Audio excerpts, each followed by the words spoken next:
नमस्कार दोस्तों, स्वागत है आपका हमारे चैनल पर एक बार फिर से। आज हम दिल्ली पुलिस के अंदर अपना जो नेक्स्ट लेक्चर है ज्योग्राफी का वो लेकर आए हैं। ऑलरेडी प्रीवियस लेक्चर अगर आपने नहीं देखा है इंडियन ज्योग्राफी का तो आप देख सकते हैं। वहां पर डिटेल में आपको जो इंपॉर्टेंट क्वेश्चन है, जो इंपॉर्टेंट टॉपिक्स हैं वो सब समझाए गए हैं। तो दिल्ली पुलिस कांस्टेबल के लिए हमारा सेकंड लेक्चर रहने वाला है ज्योग्राफी का। चलिए शुरुआत करते हैं लेक्चर की। देखिए, सबसे पहले बात करें इंडिया का। जो ऑलरेडी प्रीवियस लेक्चर है उसमें हमने इंडिया की लोकेशन, उसके आसपास की जो कंट्रीज हैं उन सब के बारे में डिस्कस कर लिया था। तो आज हम बात करेंगे इंडिया के इंटरनल एरिया के बारे में और बॉर्डर्स के बारे में थोड़ी बहुत जानकारी वो इकट्ठा करेंगे। तो देखिए शुरुआत करते हैं। सबसे पहले इंपॉर्टेंट चीज क्या है कि इंडिया जो हमारी लोकेशन है, ये इंडिया की अगर मैं बात करूं, ये आपको इंडिया नजर आ जाएगा। तो इंडिया के सेंटर से आपको एक लाइन गुजरती हुई नजर आ रही है जिसको ट्रॉपिक ऑफ कैंसर के नाम से हम जानते हैं। ठीक है, ये जो ट्रॉपिक ऑफ कैंसर है आपकी, ये जो लाइन है इसको कर्क रेखा के नाम से भी जाना जाता है। अभी जो ट्रॉपिक ऑफ कैंसर है ये क्या है, ऑलरेडी मैंने आपको प्रीवियस लेक्चर में बताया था कि जो हमारी अर्थ है उसको अगर आप बीच से डिवाइड करेंगे तो बीच से डिवाइड करने वाली एक लाइन है जिसका नाम है भूमध्य रेखा। अब ये जो लाइन है इमेजिनरी लाइन्स है, मतलब कि एक्चुअली में अर्थ सरफेस के ऊपर ऐसी कोई भी लाइन नहीं है। हम अपनी स्टडी के लिए, पढ़ने के लिए इस लाइन का यूज करते हैं। तो देखिए ये 0 डिग्री की लाइन है और ये अर्थ को दो पार्ट में डिवाइड करते हैं, एक आपका नॉर्थ है, एक आपका साउथ है। इसके अलावा मैंने आपको और दो इंपॉर्टेंट लाइन बताई होगी, एक आपकी ट्रॉपिक ऑफ कैंसर है और ट्रॉपिक ऑफ कैप्रिकॉर्न है। ये आपकी 23.5 डिग्री की लाइन है। जिस तरह से बीच वाली हम 0 डिग्री की मान के चल रहे हैं या फिर 0 डिग्री ड्रॉ की है, वैसे ही जैसे ही आप 0 डिग्री से ऊपर या फिर नीचे जाएंगे तो इनके डिग्री बढ़ते रहेंगे। मतलब 0 डिग्री पे एक लाइन है, 1 पे भी होगी, 2 पे भी होगी, 3 पे भी होगी। इस तरह से करते करते यहाँ 23.5 डिग्री की लाइन ये जा रही है और नीचे ये जा रही है। अब कमाल की बात क्या है कि 23.5 डिग्री की जो लाइन है वो आपकी इंडिया के सेंटर से गुजर रही है। मतलब कि अर्थ के ऊपर अगर मैं अर्थ ड्रॉ करूं, आपकी ये अर्थ होगी, इसको मैंने डिवाइड कर लिया तो ये 0 डिग्री है, यहाँ से 23.5 डिग्री की लाइन है। तो यहीं पर आपका भारत जो है वो लोकेट करता है। ठीक है, यहाँ पर आपको भारत जो है उसकी लोकेशन देखने को मिलेगी। अब ये 23.5 डिग्री की लाइन हम क्यों इसके बारे में बात कर रहे हैं? ऐसी तो बहुत सारी लाइनें हैं। जो 0 डिग्री से लेकर यहाँ पे लास्ट में जो लाइन जाती है वो 90 डिग्री की है। तो हम 23.5 डिग्री की क्यों बात कर रहे हैं? क्योंकि 23.5 डिग्री की लाइन वो वाली लाइन है जहां तक सूरज की रोशनी सीधी पड़ती है पूरे साल में कभी ना कभी। अब ध्यान देने वाली बात क्या है कि सूरज की रोशनी 23.5 डिग्री नॉर्थ और 23.5 डिग्री साउथ वाला जो हिस्सा है, ये पूरा हिस्सा जितना मैं ड्रॉ कर रहा हूँ, इसके बीच में पूरे साल में कभी ना कभी सीधी जरूर पड़ती है। कभी ना कभी शब्द इसलिए यूज किया जा रहा है क्योंकि जब सर्दियों का टाइम होता है तब हमारे यहाँ पे सीधी सनलाइट नहीं पड़ती है इंडिया पे, या फिर 23.5 डिग्री नॉर्थ पे, वो 23.5 डिग्री साउथ में पड़ रही होती है उस टाइम पे। और जो समर होती है तब हमारे यहाँ पे सनलाइट जो है बिल्कुल सीधी स्ट्रेट पड़ रही होती है। अब ये जो 23.5 डिग्री है, इससे ऊपर का जो हिस्सा है, मतलब मान लीजिए यहाँ पे 24 की लाइन जा रही है, 25 की लाइन जा रही है, 26 की, तो उन सभी लाइनों पे सनलाइट जो है सीधी नहीं पड़ती है साल के किसी भी महीने में, क्योंकि ये अर्थ जो है हमारी जो अर्थ है वो टिल्टेड है। ठीक है, तो उसकी वजह से झुकी हुई है एक तरफ को, उसकी वजह से इससे 23.5 डिग्री से ऊपर का जितना भी हिस्सा है, चाहे वो नॉर्थ में है, उत्तरी गोलार्ध में है, चाहे दक्षिणी गोलार्ध में है, वहां पे सनलाइट सीधी नहीं पड़ेगी, तिरछी पड़ेगी, सीधी नहीं पड़ेगी। तिरछी पड़ने की वजह से वहां पे ठंड होती है। ठीक है, तो अब ये 23.5 डिग्री वाली लाइन अगर आपको समझ में आ गया है तो भारत के सेंटर से 23.5 डिग्री लाइन गुजर रही है। इसका मतलब क्या है कि 23.5 डिग्री, और देखिए हम बात करें ज्योग्राफी की तो नेचर के अंदर एक इंपॉर्टेंट चीज क्या है, हमने वैसे डिसाइड कर लिया कि 23.5 डिग्री की लाइन है जहां से ऊपर सनलाइट सीधी नहीं पड़ती, बट ऐसा नहीं है कि एग्जैक्टली 23.5 डिग्री पे ही खत्म हो जाएगी। ठीक है, 23.5 डिग्री आप मान के चलिए, एक रेंज अगर हम मान के चले 23.5 से लेके 30 तक आप मान के चलिए कि इसके बीच में सनलाइट आपकी देखने को मिल जाएगी आपको। लेकिन उससे ऊपर जो है, जैसे जैसे 23.5 डिग्री से ऊपर जाएंगे जो सनलाइट है वो धीरे धीरे कम होती रहेगी। ठीक है, तो ये वाली 23.5 डिग्री है। अब ये वाला जो हिस्सा है आप इसको ट्रॉपिक ऑफ कैंसर कहते हैं, इस लाइन को। ठीक है, ज्योग्राफी के अंदर ट्रॉपिक ऑफ कैंसर या फिर कर्क रेखा के नाम से जाना जाता है। अब ये जो लाइन है, इससे ऊपर का जितना भी हिस्सा है वो आपका टेम्परेट एरिया कहलाता है। ट्रॉपिकल एरिया इस लाइन के अंदर का, और 0 डिग्री की लाइन मान लीजिए यहां से आपकी 0 डिग्री की लाइन गुजर रही है। एग्जांपल के लिए मान लीजिए यहाँ पे 0 डिग्री की लाइन है, तो इसके बीच का जितना भी हिस्सा है पूरी अर्थ पे, वो सारा आपका ट्रॉपिकल एरिया कहलाता है। ठीक है, उसको ट्रॉपिकल एरिया कहेंगे, और इससे ऊपर का जितना भी हिस्सा है उसे टेम्परेट एरिया कहेंगे। टेम्परेट एरिया के तौर पे उसे जाना जाता है। ठीक है, जिसको हिंदी में अगर बात करें तो इसे उष्णकटिबंधीय कहा जाएगा, और इससे ऊपर वाला जो एरिया है उसे शीतोष्णकटिबंधीय कहा जाएगा। और इनको उष्णकटिबंधीय, शीतोष्णकटिबंधीय इसलिए कहा जाता है क्योंकि यहाँ पर उष्ण मतलब उष्मा, उष्मा मतलब एनर्जी, एनर्जी मतलब हीट। तो उष्णकटिबंधीय वो वाला क्षेत्र जहाँ पे गर्मी ज्यादा है, तो इस वजह से इसको उष्णकटिबंधीय क्षेत्र कहा जाता है। और ऊपर वाले को शीतोष्ण, शीतोष्ण मतलब शीत की ऋतु, शीत मतलब सर्दियां। तो क्योंकि 23.5 डिग्री से ऊपर सनलाइट सीधी नहीं पड़ती तो वहां पे ठंड ज्यादा होती है। अब देखिए हमने क्या बात की कि जो इंडिया है उसके सेंटर से ट्रॉपिको कैंसर जो है वो गुजरती है, ठीक है। और the area to the north of the tropic of cancer is nearly twice the area of the which is lies in the south. तो अगर अगर आप यहाँ पे देखेंगे तो ये वाला जो हिस्सा है जो हमारी ट्रॉपिको कैंसर है इससे ऊपर जितना इंडिया का हिस्सा है विच इज ट्वाइस मतलब 2 गुना है किस हिस्से से, जो नीचे वाला हिस्सा है उसके कंपैरिजन में अगर हम बात करें तो नीचे वाले हिस्से के कंपैरिजन में ऊपर वाला 2 गुना हिस्सा जो है ट्रॉपिक ऑफ कैंसर एरिया से लाइन से ऊपर नजर हमें आता है। अब देखिए समझने वाली बात क्या है कि इंडिया का जो आधा हिस्सा है, यहाँ पे क्वेश्चन निकल के आता है कि इंडिया का जो आधा हिस्सा है वो ट्रॉपिकल एरिया में लाई करता है और इंडिया का आधा हिस्सा आपका टेम्परेट एरिया में लाई करता है, ठीक है। तो उस हिसाब से देखा जाए तो हमारे यहाँ पर अच्छी खासी गर्मियां भी पड़ती हैं, अच्छी खासी सर्दियां भी देखने को मिलती हैं। अब देखिए south of the 22 degree north latitude the country tapers over 800 kilometre into the Indian Ocean as a peninsula. मतलब कि ये देखें अगर आप 23.5 डिग्री की लाइन इंडिया के सेंटर से यहाँ से गुजर रही है, ठीक है। अब कह रहे हैं कि 23.5 डिग्री के बाद एक 22 डिग्री की लैटिट्यूड गुजरती है, कहाँ से, लगभग यहाँ से गुजरती है, ठीक है। ये जो 22 डिग्री की लैटिट्यूड है इससे लगभग इतना हिस्सा जो है 22.5 डिग्री की जो लाइन है वहां पर कोस्टल एरिया इंडिया का स्टार्ट हो जाता है, तटीय क्षेत्र जिसे कहा जाता है। तो ये तटीय क्षेत्र स्टार्ट हो जाता है और इसकी लेंथ कितनी नजर आ रही है, लगभग 800 किलोमीटर की लेंथ है, कहाँ से लेके, गुजरात से लेके आपका वेस्ट बंगाल तक। तो यहाँ से आप मान लीजिए ट्रेवल करते हैं यहाँ तक और वो भी कोस्टल एरिया में ही चलते हैं, तो ये टोटल जो लेंथ आप ट्रेवल करेंगे वो कितनी होगी, 800 किलोमीटर की लेंथ होगी। अब आगे अगर देखें तो जो इंडिया है उसमें जो ये अब आपका 800 किलोमीटर का एरिया है, ये आपका क्या एरिया कहलाता है, ये आपका पेनिसुलर इंडिया कहलाता है। पेनिसुला मतलब जिसको आप प्रायद्वीप भी कहते हैं हिंदी में। अब इसका मतलब क्या होता है, देखिए इंडिया का एग्जांपल लेके चले तो ये इंडिया है, ठीक है। अब इंडिया में मान के चले कि इधर वेस्ट बंगाल है, वहां से लेके ये पूरा गुजरात वाला जो क्षेत्र है ये पूरा समुद्र को टच कर रहा है। तो एक ऐसी जमीन, ये जमीन है ना, ये जमीन है, जब इंडिया की जमीन है, तो ये जो जमीन है अगर कोई ऐसी जमीन हो, ना सिर्फ इंडिया, पूरे विश्व में कहीं पर कोई भी जमीन हो जो कि 3 तरफ से, एक ये वाला, एक ये वाला और एक ये वाला, ईस्ट से, वेस्ट से और साउथ से, तीनों तरफ से पानी से कवर्ड है, तो उस जमीन को क्या बोला जाएगा, प्रायद्वीप बोला जाएगा। ज्योग्राफी की लैंग्वेज में उसे प्रायद्वीप बोला जाएगा या फिर पेनिनसुला कहा जाएगा। अब ऐसी कोई लैंड, ऐसा कोई वाटर बॉडी जो कि 3 तरफ से जमीन से कवर हो, उसका एग्जांपल भी भारत के अंदर देखने को मिलता है। हमने क्या बोला कि ऐसा कोई जमीन जो कि 3 तरफ से पानी से कवर हो उसे प्रायद्वीप कहेंगे, और ऐसा कोई वाटर बॉडी जो कि जैसे कि ये बे है बंगाल वाला, जो कि 3 तरफ से जमीन से कवर है, नॉर्थ, ये आपका वेस्ट और ये ईस्ट, ये भी 3 तरफ से पानी से कवर्ड है, तो इस एरिया को बे कहा जाएगा ज्योग्राफी की लैंग्वेज में, और हिंदी में इसे कहा जाएगा खाड़ी, जिसे हम बंगाल की खाड़ी कहते हैं। तो ये फर्क है बे का और पेनिसुला का। चलिए आगे बात करते हैं। देखिए there is a variation of nearly 30 degree from west to east in India which causes a time difference nearly 2 hours between the eastern most and western most part of the India while the sun rises in the northeastern state about 2 hours earlier and compared to the Jaisalmer, the watches in Dibrugarh, Imphal in the east and the Jaisalmer, Bhopal, Chennai in the other parts of India shows the same time because we follow the standard meridian। इसका मतलब क्या है, इसका मतलब ये है कि अगर प्रीवियस लेक्चर में मैंने आपको बताया कि इंडिया का जो एक्सटेंशन है, मतलब नॉर्थ में जो लाइन गुजर रही है लैटिट्यूड और साउथ में, इन दोनों के बीच में लगभग 30 डिग्री का डिफरेंस है, और अगर वेस्ट और ईस्ट की बात करें तो इनके बीच में भी लगभग 30 डिग्री का डिफरेंस है, ठीक है। अब ये 30 डिग्री का डिफरेंस मतलब कितना होता है, 2 घंटे का टाइम। ये मैंने आपको प्रीवियस लेक्चर में बताया है, अगर आपने नहीं देखा है तो वहां पर जाकर देख लीजिएगा कि 1 डिग्री का मतलब होता है 4 मिनट्स, ठीक है। मतलब 1 डिग्री से दूसरी डिग्री तक पहुंचने में सनलाइट को 4 मिनट लग जाते हैं, तो 30 में कितना लगेगा, 30 आपका हो जाएगा 120 मिनट्स हो जाएगा, ठीक है। 120 मिनट्स मतलब कितना हो गया, अगर उसको आवर्स में कन्वर्ट करेंगे तो 2 घंटे हो जाएगा। इसका मतलब क्या है, हमारे यहाँ पर लिखा गया था कि नॉर्थ ईस्ट में, मतलब सनराइजेस फ्रॉम द ईस्ट, जो सूरज है वो ईस्ट में राइज करता है, ठीक है।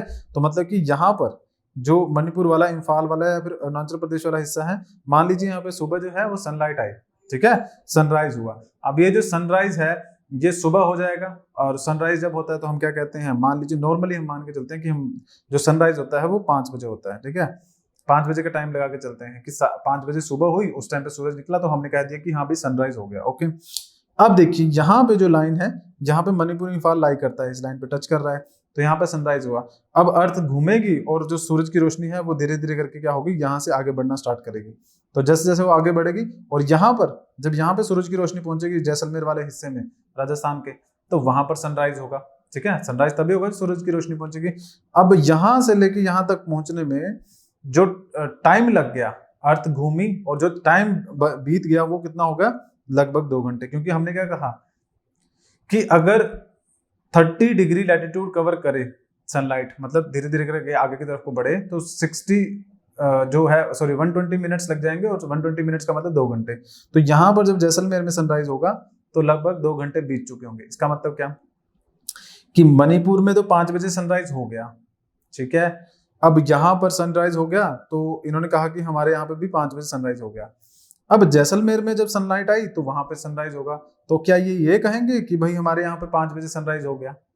अगर ये भी कहेंगे कि हमारे यहाँ 5 बजे सनराइज हुआ, तो तब तक तो मणिपुर वाला जो क्षेत्र है वहां पे 7 बज चुके होंगे। तो जैसलमेर हमेशा क्या होगा, मणिपुर से 2 घंटे पीछे ही रह जाएगा, क्योंकि यहाँ पर 7 बज रहे होंगे तब इनके यहाँ पे सनराइज होगा। जब यहाँ पर 7 बज रहे होंगे तो आपका जो मणिपुर वाला क्षेत्र है वहां पे 9 बज रहे होंगे, तो 2 घंटे का डिफरेंस आ जाएगा। अब इस मुसीबत से निपटने के लिए क्या किया गया, इस मुसीबत से निपटने के लिए एक नई तरकीब अपनाई गई, और ये सिर्फ भारत नहीं बल्कि पूरी दुनिया अपनाती है। उसमें होता क्या है कि एक हम स्टैंडर्ड मेरिडियन या फिर एक लाइन मान लेते हैं, वो उसको स्टैंडर्ड मान लिया जाता है। जैसे कि यहाँ पर आपकी IST गुजरती है, इंडियन स्टैंडर्ड टाइम जिसे कहा जाता है, और ये लाइन आपकी उत्तर प्रदेश के मिर्जापुर से होकर गुजरती है। इस लाइन को कहा गया कि ये इंडियन स्टैंडर्ड टाइम है, मतलब कि हमें फर्क नहीं पड़ता कि मणिपुर में सनराइज कब हो रहा है, हमें फर्क नहीं पड़ता जैसलमेर में सनराइज कब हो रहा है। हम ये देखेंगे कि यहाँ पर मिर्जापुर में जो सनराइज हो रहा है, या मतलब यहाँ पर जो सनलाइट आई तो टाइम कितना हो रहा है। उस टाइम अगर यहाँ पर 5 बज रहे हैं तो हम कहेंगे कि भाई मणिपुर में भी 5 अभी बजे हैं और जैसलमेर में भी 5 अभी बजे हैं। अगर मिर्जापुर में जो सनराइज है वो हम मान के चलें कि 7 बजे हुआ, ठीक है, ये लाइन यहाँ पर है, इसमें यहाँ पर 7 बजे लाइट पहुंची, तो हम क्या कहेंगे कि मणिपुर में भी 7 बज रहे हैं और आपका जैसलमेर में भी 7 बज रहे हैं। इसका मतलब क्या होगा कि सभी जगह पूरे भारत की जो घड़ियां हैं वो सब सेम टाइम दिखाएंगी। इससे फर्क नहीं पड़ता हमें कि किसी जगह पे सनराइज कब हो रहा है कब नहीं हो रहा है, क्योंकि वो तो डिफरेंस रहेगा ही हमेशा, तो हम उसके हिसाब से अगर चलेंगे तो सब कुछ गड़बड़ हो जाएगी।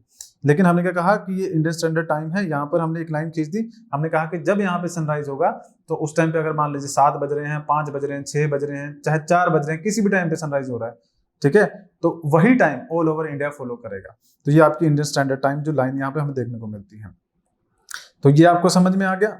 उसके बाद अगर बात करें नेक्स्ट, अब ये जो लाइन है ये है कितनी है, ये आपकी 82.5 डिग्री है।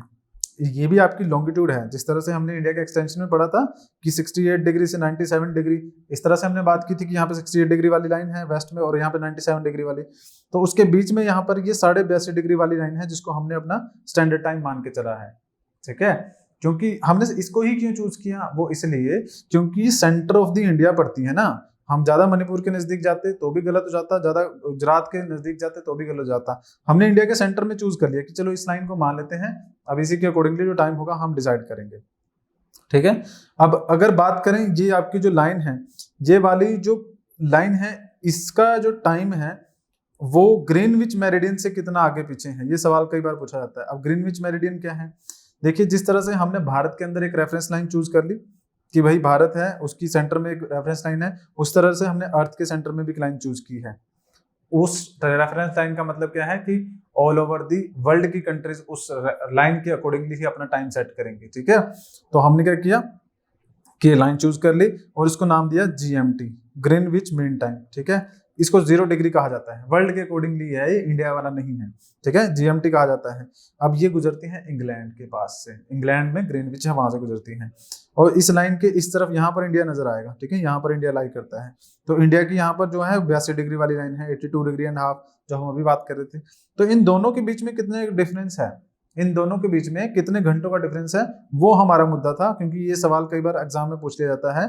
तो इसके बीच में डिफरेंस है 5 घंटे 30 मिनट का। इसका मतलब क्या है कि इंडिया में जब सनराइज होगा तो उस टाइम पर, और जब यहाँ ग्रीनविच वाली लाइन पे जब इंग्लैंड में सनराइज होगा तो उनके बीच में कितने घंटों का डिफरेंस होगा, लगभग 5.5 घंटे का डिफरेंस होगा। कि इंडिया में 5.5 घंटे पहले सनराइज आपको देखने को मिल जाएगा और उसके बाद यहाँ पर 5.5 बजे 5.5 घंटे बाद ग्रीनविच या फिर इंग्लैंड वाली जगह पे सनराइज देखने को मिलेगा। आगे देखिए, बात करें, सवाल पैदा हो जाता है जो हमने आपको स्टार्टिंग में बात कही थी कि इंडिया के सेंटर से आपकी ये ट्रॉपिक ऑफ कैंसर गुजर रही है और इसके ट्रॉपिक ऑफ कैंसर के अंदर वाला जो हिस्सा है उसको ट्रॉपिकल एरिया कहते हैं, इससे आगे वाले का टेम्परेट कहते हैं। तो अब हम क्या कहें कि इंडिया एक ट्रॉपिकल कंट्री है या टेम्परेट कंट्री है, ये सवाल आपका पैदा हो जाता है। तो देखिए, इसका एक सिंपल सा आंसर है कि जो आपका इंडिया है वो ना तो एंटायरली ट्रॉपिकल एरिया में लाई करता है, ना ही एंटायरली टेम्परेट एरिया में लाई करता है। बिल्कुल सही बात है। बट जो यहाँ पर वेदर कंडीशन या फिर क्लाइमेटिक कंडीशन है जो यहाँ पे प्रिवेल करती हैं वो आपकी ट्रॉपिकल इन नेचर है। ठीक है, ट्रॉपिकल इन नेचर है। वो भी मैं आपको बताऊंगा कि क्यों ट्रॉपिकल है। जो लाई ही जब आधा हिस्सा टेम्परेट एरिया में कर रहा है फिर भी वो ट्रॉपिकल कैसे बन रहा है वो भी हम डिस्कस करेंगे। देखिए, ट्रॉपिकल एरिया इसलिए क्योंकि ट्रॉपिकल एरिया की खास बात क्या है कि वहां पर गर्मी होती है। अब इंडिया में भी गर्मी है। अब इंडिया का अगर मैं आपको मैप शो करूं तो इंडिया के मैप में आप क्या देखेंगे कि इंडिया का जो नॉर्दर्न हिस्सा है, ये वाला हिस्सा जो है, यहाँ पर अगर बात करें तो इंडिया का जो नॉर्दर्न हिस्सा है यहाँ पर हिमालयस है। अब यहाँ से हमने कहा कि सेंटर से लाइन गुजर रही है। अब होता क्या है, अगर तो यहाँ पर हिमालयस ना होते तो होता क्या कि यहाँ ऊपर से नॉर्थ की तरफ से जो आपकी वो आ रही है, ठंडी हवाएं आ रही हैं, वो सारी इस हिमालय अगर ना होता तो इजीली इंडिया के अंदर आ जाती यहाँ तक और यहाँ पर बिल्कुल बर्फ वाला हमें जो वातावरण है वो देखने को मिलता। बट क्योंकि यहाँ पर हिमालयस है उस वजह से होता क्या है कि ये जो हवाएं हैं अंदर नहीं आ पाती है हिमालय को क्रॉस करके, तो यहाँ पर जो एरिया बनता है, मतलब जो यहाँ पर क्लाइमेटिक कंडीशन बनती है साउथ ऑफ द हिमालय, वो ट्रॉपिकल टाइप ही बनती है। ट्रॉपिकल टेम्परेट में यही डिफरेंस तो है कि इससे ऊपर सनलाइट सीधी नहीं पड़ेगी। हमने मान लिया कि हाँ सनलाइट सीधी नहीं पड़ेगी, लेकिन ऊपर से हवाएं तो आ सकती थी ना। अगर हवाएं भी नहीं आ पा रही हैं और ऊपर से कौन सी हवाएं आती, ठंडी हवाएं आती, क्योंकि वो पोल की तरफ से आ रही हैं। लेकिन क्योंकि यहाँ पर हिमालयस है इतने बड़े बड़े, तो उसकी वजह से ठंडी हवाएं इंडिया के अंदर नहीं आ पाती, जिसकी वजह से वो जो ट्रॉपिकल इफेक्ट है वो पूरा हमें इंडिया में देखने को मिलता है। तो हम ऐसे साफ साफ शब्दों में कह सकते हैं कि इंडिया जो है हमारा ट्रॉपिकल टाइप ऑफ क्लाइमेट है। लेकिन सिर्फ ट्रॉपिकल नहीं है, ट्रॉपिकल के साथ हम एक और शब्द जोड़ेंगे, वो है ट्रॉपिकल मॉनसून। मॉनसून शब्द क्यों यूज करेंगे, क्योंकि भारत की इकोनॉमी, ज्योग्राफी, पॉलिटी, हिस्ट्री सब कुछ इन्फ्लुएंस होता है बिकॉज ऑफ द मॉनसून। जो मॉनसून आती है आपकी जून जुलाई महीने वाली, तो वो मॉनसून विंड्स जो आती हैं उसकी वजह से भारत का एग्रीकल्चर प्रोडक्टिविटी भी देखें, इकोनॉमी भी देखें, पॉलिटी भी देखें, सब चीजें इन्फ्लुएंस होती हैं। तो इसलिए हम कहेंगे, अगर आपको कभी भी सवाल पूछा जाए कि इंडिया का क्लाइमेटिक टाइप कैसा है, तो आपको सिंपली मेंशन करना है कि इंडिया का क्लाइमेटिक क्या है, ट्रॉपिकल मॉनसून टाइप क्लाइमेट है। क्योंकि ट्रॉपिकल एरिया में भारत लाई करता है और कुछ हिस्सा टेम्परेट में जरूर है, लेकिन फिर भी वहां पे जो क्लाइमेटिक कंडीशन बनती है वो ट्रॉपिकल वाले ही बनती है, क्योंकि हिमालयस खड़े हैं, वो ऊपर से ठंडी हवाएं आने नहीं देते, जिसकी वजह से जो नॉर्मली किसी भी टेम्परेट एरिया में होना चाहिए उस लैटिट्यूड्स पे वो इंडिया में नहीं होता है, क्योंकि हिमालयस प्रोटेक्ट कर रहे हैं, हम ऐसा कह सकते हैं। तो ट्रॉपिकल ही बन रहा है पूरा इंडिया के अंदर जो क्लाइमेटिक कंडीशन बन रही है, प्लस उसके अंदर मॉनसून विंड्स जो है वो साल के 2-3-4 महीने जो है वो देखने को मिलती हैं। उसकी वजह से हम कहेंगे कि यहाँ पर ट्रॉपिकल मॉनसून टाइप क्लाइमेट देखने को मिलता है। ओके, इतनी चीज क्लियर होगी। नेक्स्ट अगर हम बात करें तो नेक्स्ट चीज हम क्या देखेंगे, the size of India has endowed her great physical diversity, India is gifted with the presence of the lofty mountain, rivers, ये सब चीजें।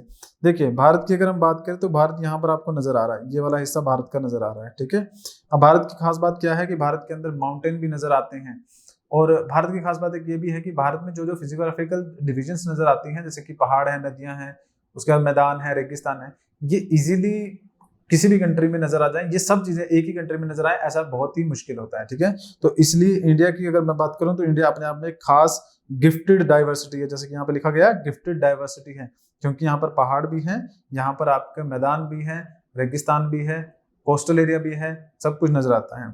अब बात करें इंडिया के लैंड लेंथ की, तो कुछ फैक्चुअल इंफॉर्मेशन इंपॉर्टेंट है। 15,200 किलोमीटर जो इंडिया की लैंड लेंथ है, मतलब कि कहाँ से कहाँ तक अगर हम बात करें तो इंडिया का नॉर्दर्न पार्ट इसमें सारा देखने को मिलेगा। कौन सा हिस्सा, अब यहाँ से मान लीजिए ये वाला हिस्से की बात कर रहे हैं, ये सारा नॉर्दर्न लैंड है, तो ये वाला इंडिया का सारा नॉर्दर्न लैंड एरिया है, बॉर्डर एरिया है, जो कि 15,200 किलोमीटर है। अगर बात करें नीचे की तो ये वाला आपको देखने को मिल जाएगा, ये कितना है, वैसे तो 6100 किलोमीटर है, बट अगर इसके अंदर आप अंडमान और निकोबार आइलैंड्स की भी अगर एरिया मान लेंगे, ऐड कर लेंगे, तो 7,516 किलोमीटर ये टोटल लेंथ हो जाएगी। ये नंबर आपके लिए याद रखने बहुत जरूरी है, क्योंकि यहाँ से डायरेक्टली सवाल पूछ लिया जाता है। उसके बाद आगे बात करें तो ये आपका एरिया हो गया, और जो आपका लैंड एरिया का कोस्टल एरिया की बाउंड्री होगी वो सब हो गया।